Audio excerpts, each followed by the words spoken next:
মা ভোরবেলা বাবাকে কয়েকবার ডাক দিয়েছে। বাবা পাশ ফিরে শুয়ে বললেন, আজকে শরীরটা ভালো লাগছে না, অফিসে যাব না। মা আর ডাকলেন না। প্রতিদিন সে ভোরে উঠে অফিসে যায়, ফিরে রাত 9টায়। সপ্তাহে 2-3 দিন ফিরতে ফিরতে রাত 10টা-11টা বেজে যায়। আজকে না হয় একটু ভোরে শান্তিতে ঘুমিয়ে থাকুক। বাবা ঘুম থেকে উঠলেন 10টার দিকে, উঠে নাস্তা শেষ করলেন। আমরা একান্নবর্তী পরিবারে থাকি, যদিও এখন মানুষ এতটা রক্ষণশীল হয়ে গেছে, সবাই যে যার মতো আলাদা থাকে। আমার 2 চাচা আর বাবা দাদি মিলে একসাথে থাকে। বাবা কিংবা চাচাদের ভিতরে কখনো কোনো ঝামেলা দেখিনি। বাবা সংসারের বড় ছেলে হওয়ায় সবাই বাবাকে আলাদা সম্মান করে। বাবা নাস্তা শেষ করে হাঁটতে বের হলো। দাদি জিজ্ঞেস করলেন, অফিসে যাবে না? বাবা বললেন, না মা, আজকে শরীরটা অনেক খারাপ লাগছে। বাবার চোখের দিকে তাকিয়ে দেখলাম বাবাকে সত্যি অসুখী মনে হচ্ছে। চোখের দিকে তাকানো যায় না, মুখের ভিতরে একটা অসুখী ছাপ। পরের দিন স্বাভাবিকভাবে ভোরে উঠে নাস্তা শেষ করে ব্যাগ নিয়ে বাবা বের হয়ে গেলেন। আমার কলেজের একটা ক্লাস শেষ হয়েছে, তখনই শুনলাম আমাদের কলেজের শিক্ষক রহমান স্যার অসুস্থ হয়ে পড়েছেন, তাকে হাসপাতালে নেওয়া হয়েছে। রহমান স্যার আমাদের সবারই মোটামুটি পছন্দের। স্যার অনেক ভালো শিক্ষক এবং ভালো মানুষ। কিছু শিক্ষক থাকে না যারা স্টুডেন্টদের সাথে সহজে মিশে যেতে পারে, যে স্যার সবার পছন্দের। রহমান স্যার তেমন একজন শিক্ষক। আমরা 7 জন রহমান স্যারকে দেখতে হাসপাতালে যাই। হাসপাতাল থেকে বের হয়ে বাসায় ফিরব, তখন হাসপাতালের পাশের একটা পার্কের বেঞ্চে বাবাকে বসে থাকতে দেখলাম। বাবা পার্কের বাচ্চাদের সাথে কথা বলছেন। বাবার এখন অফিসে থাকবার কথা, তবে এই মুহূর্তে বাবাকে পার্কে বসে থাকতে দেখে আমার মনে প্রশ্ন জাগে, বাবা এই সময় এখানে কি করছেন?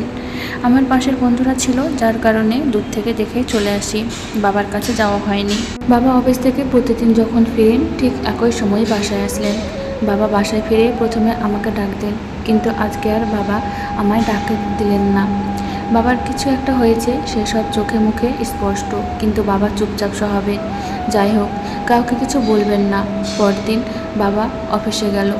আমার 2টো ক্লাস আছে আজকে, এরপর ক্লাস নেই। আমি পার্কের দিকে যেয়ে দেখলাম বাবা একইভাবে সেই জায়গায় বসে আছে।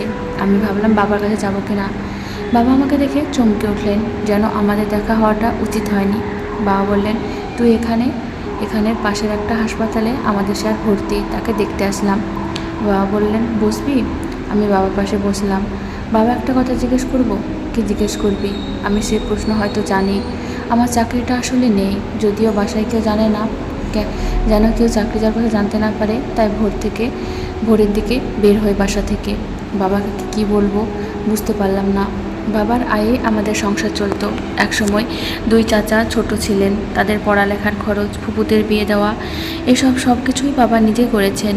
আমার দাদু চাকরি জীবনে তেমন কিছু করতে পারেননি। তার সারা জীবনের অর্জন ছিল সততা আর একটা 3তলা বাড়ি। এ বাড়ির কিছু টাকা লোন ছিল, সেই লোন বাবা পরিশোধ করেছেন। বাবার চাকরি যাওয়ার ঘটনা বাসার সবাই জেনে গেল। বাবাকে আর সকালবেলা অভিনয় করে ব্যাগ নিয়ে বের হতে হলো না। বাবার চাকরি নেই শুনে আমার চাচারা বলে দিলেন আলাদা হয়ে যাবেন, একসাথে থাকবেন না। বাবার আয় নেই। আমরা 2 ভাই বোন, মা, এই 4 জনের দায়িত্ব তারা এখন নিতে পারবেন না। যদিও একসময় বাবা এই সংসারের সব কিছু কাঁধে চাপিয়ে চলেছেন, এখন চাচারা আলাদা হয়ে যেতে চাইলেন। বাবার কথার এখন কোনো দাম নেই। যখন বাবার চাকরি ছিল, হাতে টাকা ছিল, ভাইয়ের ছেলেদের হাতের মুঠোয় উৎসবের দিনে টাকা ভাইদের পোশাক দিতে পারছে, তখন বাবার কথার অনেক মূল্য ছিল। আমরা সবাই মিলে 2 তলায় থাকতাম। 2 তলার মাঝখানে একটা দেওয়াল উঠিয়ে সেখানে আমরা ছোট চাচা আর মেজো চাচা থাকবেন, এমন কথা ঠিক হলো। আমাদের জায়গা হলো চিলেকোঠায়, কারণ 3 তলায় এখন ভাড়াটিয়া ছিলেন। হুট করে বললে তো তারা বাসা ছাড়বেন না। চিলেকোঠায় কবুতর পোষা হতো এক সময়। মা বাবা মিলে সেই ঘরটা পরিষ্কার করলেন, সাথে আমিও তাদের সাহায্য করলাম। বাবার কাঁধে তখন ঋণ, সংসার চালাবার মতো পয়সা বাবার কাছে ছিল না। 3 তলার ফ্ল্যাট থেকে 9,000 টাকা ভাড়া পেত বাবা। আমাদের 2 ভাই বোনেরা পড়াশোনায় মাসে 1000 চলে যেত, বাকি থাকতো 2000। মায়ের কিছু জমানো টাকা ছিল, সেসব দিয়ে টেনে টুনে সংসার চলে আসতো। আমার বাবা কখনো বড় মাছ ছাড়া বাসায় কিনতেন না। সেই বাবা এখন মাসে 2 বারের বেশি মাছ কিনতে পারেন না। হালকা পচা মাছ কম দামে কিনে নিয়ে আসেন। বাবার সিগারেট খাওয়ার অভ্যেস ছিল, বাবা সিগারেট খাওয়া ছেড়ে দিলেন। আমার ভাই রিক্সায় স্কুলে যেত, সে এখন হেঁটে যায়। ভাইয়ের পায়ে কয়েকটা ফোস্কা ফুটে গেছে। বাবার মুখের উজ্জ্বলতা কমে চেহারায় কেমন কালো ছাপ স্পষ্ট হয়ে উঠেছে। মাস 6 পরে বাবার একটা বিদেশি কোম্পানিতে চাকরি হয়। অফিস থেকে বাবা একটা গাড়ি পেলেন। বাবার চাকরির দ্বিতীয় সপ্তাহে রবিবার আমরা সেই গাড়িতে পুরো শহর ঘুরলাম।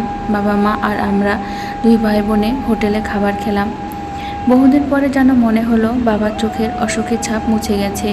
পরের মাসে আমার বাবা দাদুর বাসার চিলেকোঠা ছেড়ে অন্য একটা বাড়িতে ভাড়া ওঠে। আমার বাবা এমন মানুষ ছিলেন যাকে দিয়ে সব করানো যেত। বাবা সব কিছু করেই যেতেন ভাই বোনদের জন্য, কিন্তু বাবা কঠিন হয়ে গেলেন এক সময়। এরপর বাবা আর কখনো তার 2 ভাইয়ের সাথে কথা বলেননি। দাদু যতদিন বেঁচে ছিল ঠিক ততদিন ওই বাড়িতে গেছেন। দাদুর মৃত্যুর পরে বাবা আর কখনো সেই বাড়িতে ফেরেনি। বাবার ভাগের ফ্ল্যাট বিক্রি করে দেয়। দুঃসময় বাবা মানুষ চিনেছে। দুঃসময়ে জীবনে আসা দরকার, তখন মানুষ চেনা যায়। বাবার দুঃসময় বদলে গেছে, তবে বাবা বহু মানুষ চিনেছে যাদের কাছের এবং সবচেয়ে আপন ভেবে নিছে। নিজের স্বার্থ না ভেবে যাদের নিয়ে ভেবেছে তারাই মুখ ফিরিয়ে নিয়েছে। এই যে আমার ফুপুরা, যাদের বিয়ের সময় বাবা নিজের টাকার স্বর্ণালঙ্কার দিয়েছেন। বাবা যখন চাকরি ছিল ফুপুদের কাছে টাকা ধার চাইলে অজুহাত দেখিয়ে ফিরিয়ে দেয়। পরে বাবা দাদির কাছ থেকে জানতে পারে ফুপুরা শুনেছে বাবার চাকরি নেই, এখন যদি টাকা দেয় সে আর ফেরত দিতে পারবে না। সে ভয়ে বাবাকে টাকা ধার দেয়নি। আমার বাবার চোখে একটা আবরণ ছিল, সেই আবরণ দুঃসময়ে বাতাসে সরিয়ে দিয়েছে।